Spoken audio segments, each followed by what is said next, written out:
Bom, começamos com essa informação de que o chanceler alemão, que é como se fosse um primeiro-ministro da Alemanha, Friedrich Merz, acabou falando aí, né, depois que foi embora do Brasil, depois que saiu da COP30, ele trouxe um depoimento muito infeliz sobre o nosso Brasil, falou que estava muito feliz de ter voltado embora, que o país dele é muito bom e que olhou para o Brasil e perguntou para a comitiva de jornalistas que estava com ele ali, quem aqui gostaria de voltar para o Brasil? Ninguém ergueu a mão, enfim, saiu falando mal do Brasil. A gente tem o vídeo dele aí, vamos ver um trecho. Claro que ele está falando em alemão, mas a gente tem a tradução embaixo ali para a gente ver um pouquinho do que falou o chanceler alemão. Vamos lá. Damen und Herren, wir leben in einem der schönsten Länder der Welt. Und ich habe einige Journalisten, die mit mir in Brasilien waren, letzte Woche gefragt, wer von euch würde denn gerne hier bleiben? Da hat keiner die Hand gehoben. Die waren alle froh, dass wir vor allen Dingen aus diesem Ort, wo wir da waren, wieder nach Deutschland zurückgekehrt sind in der Nacht von Freitag auf Samstag. Temos saído daquele lugar onde estávamos. Enfim, a fala foi muito infeliz, críticas construtivas a gente até tolera, mas falas como essas, ofensivas, a gente não vai tolerar não, seu Bianco. E aí eu decidi me aprofundar e fazer umas pesquisas, né, até para trazer números aqui da Alemanha. Eu acabei descobrindo, seu Bianco, que a Alemanha, ela não possui nem 5% das florestas nativas preservadas. Eles têm mais aí de floresta hoje de pé, mas são florestas plantadas, né? Que eles foram lá e plantaram. Menos de 5% das suas florestas são nativas. Ou seja, eles derrubaram tudo. Derrubaram tudo para ter o desenvolvimento e agora quer vir dentro do Brasil, ver tudo conservado, que é o que eles estão fazendo. E digo mais ainda, porque eles estão e prometeram, né, participar aí do Fundo Clima, né, o Fundo Floresta Tropical para sempre. Prometeram participar e vão dar, pelo menos afirmaram que vão financiar, entregar um dinheiro aí, que ainda não ficou claro quanto que eles vão entregar. Primeiramente, o Brasil esperava já um anúncio, mas acabaram que não anunciaram, falou que precisa dos outros países, enfim. E aí eu fico pensando, se eles vão financiar o Fundo Clima, é porque eles não têm condição de fazer, porque senão ele fala, ué, eu tenho floresta de pé, então não tem por que eu dar dinheiro para um fundo. Então eu vou manter a minha e eu estou fazendo a minha parte. O Brasil, que está aí com mais de 60% do seu território com a floresta nativa, aliás, 66% do seu território de floresta nativa preservada, está contribuindo, deve contribuir também. Agora, a Alemanha, com menos de 5% das florestas nativas de pé, não tem muito direito de falar, não.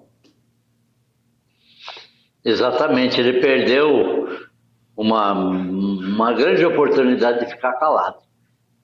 Jossam, a Alemanha, ela destruiu tudo, e há quantos anos atrás? Há muitos anos atrás, todos esses anos eles passaram, se desenvolveram, ganharam dinheiro, gerou riqueza para sua população. Hoje sua população tem todo o direito de viver muito bem, é por isso que ele queria voltar tão logo para casa. Eu acho até lógico quando ele fala que eu tinha vontade de voltar para casa. Como qualquer um de nós, quando a gente viaja, a gente tem vontade de voltar para sua casa, voltar para porque você gosta da sua cama, do seu sofá, você gosta daquilo. Mas ele não poderia ter induzido ou comentado com todos os jornalistas, que aí sim mostrou que nós aqui somos quase um lixo. Então, dessa maneira, eu acho que ele foi muito infeliz. e eles hoje eles estão, entre aspas, um país rico em virtude de que eles derrubaram sua floresta, produziram, poluem o mundo muito mais com suas indústrias, com seus automóveis, com seus caminhões, porque o que polui o mundo, a maioria são de combustíveis fósseis. E eles são um desses que mais tem combustíveis fósseis. Então, se eles fossem, principalmente eles não querem ir para o combustível álcool, que é renovável, se eles quisessem isso, a gente até acharia lógico. Agora, eles não querem, e também eles não querem financiar os produtores brasileiros ou quem tem o direito e quem está preservando. Eles vão dar agora uns valores, o que vai ser? Uns trocadinhos. E ainda não é direcionado a quem preserva, que é o produtor brasileiro. Então, esse chanceler, eu acho que a nossa chancelaria brasileira deveria pedir explicações para ele. Ou também, talvez, acho que ele vai falar só mais besteira do que já falou. Mas eu acho que o Brasil deveria dizer à Alemanha que não estamos contentes com o palavreado deles. Somente isso, não é pedir explicação. Mas dizer que a gente sabe e que a gente não fica contente com essas besteiras que são faladas por esses governantes. E o senhor falando de mixaria, né, de entregar mixaria, enfim, para financiamento ou para fundos e etc., me faz lembrar também a fala do governador do estado de Mato Grosso, né, que falou, e a gente mostrou a fala dele na semana passada por aqui, que a gente não vai aceitar migalhas de outros países, porque a gente está aqui preservando, e eu acho que é justamente por conta disso. Chegou em Belém e talvez viu aí uma falta de saneamento, viu excesso de florestas, talvez, que eles não estão acostumados a ver, devem estar acostumados a ver asfalto, casas, indústrias e estradas, e não florestas, como foi o que ele encontrou por ali, a gente não deve aceitar migalha, não. Eu acho que esse é um momento, falando de COP30, da gente erguer o tom. E acho que está acontecendo aquilo que o senhor falou desde o início, quando a gente começou a comentar a COP30. A gente vai receber aqui pessoas para falar mal do nosso Brasil. E eu acho que isso está servindo para que a gente cresça mais, para que a gente estufe o peito e fale, não, você não vai criticar o nosso Brasil porque a gente faz muito mais do que você. 5% para mim isso foi inaceitável. Eles têm aí aproximadamente 33% hoje de florestas, mas nativa só 5%. E o Brasil tem muito mais que isso. Mais de 60% do nosso território. Então, não dá para aceitar, né, seu Bianco?